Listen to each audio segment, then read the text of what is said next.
chubby-faced school kids, Snicker bar windpipe, crab apple pirates, backward baseball cap knee-scraped snow angels, Dukes of Hazzard dreamers, bumper car-bodied salamander catchers, Michael Jordan believers. I couldn't fly, but my hang time was 3 minutes and 10 seconds.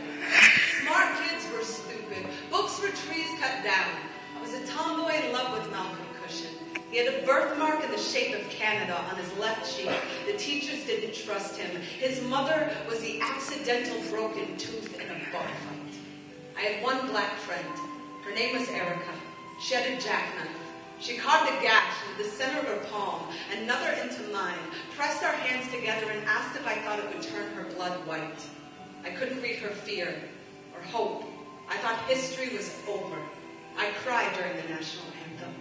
Once, I found a butterfly's wing on the sidewalk. I wanted to keep it, but I didn't. I knew there were things I should never find beautiful, like death and girls. On Saturdays, I walked around town with a wheelbarrow, collecting aluminum cans. On Sundays, my father paid me a penny for every cigarette butt I picked up in the driveway. I was picking up cigarette butts when Tommy Chambers punched my tooth out. I spit on his bike seat and beat the crap out of his older brother.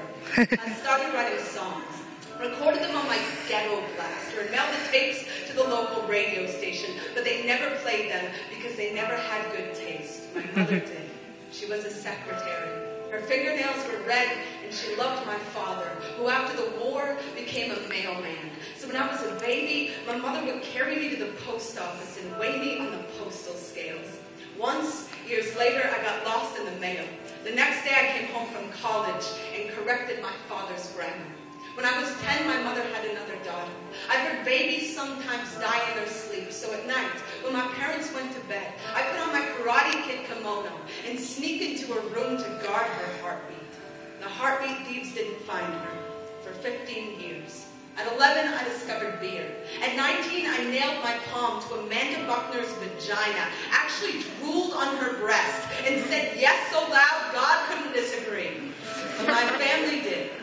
So I lost them for a while. And while my Uncle Barry lost his fingers to the paper mill, my Uncle Peter lost his liver to Vietnam, my mother lost her legs to God's will. In her will, I inherit everything. The 17 photographs we didn't lose in the fire, all of them with charcoal edges, my mother holds them to her chest and tells me she can still smell the smoke. I tell her I will guard them well. My father's freckled shoulders, my sister's brown eyes, my mother's patient hands buckling my tiny blue suspenders that one December when we built a bonfire in the middle of the frozen lake, and I skated around its flames with my snowsuit's frozen zippers sticking to my tongue. My mother said, "Smile for the camera." I can still remember the flash, and that enormous fire with the ice beneath it that didn't even crack.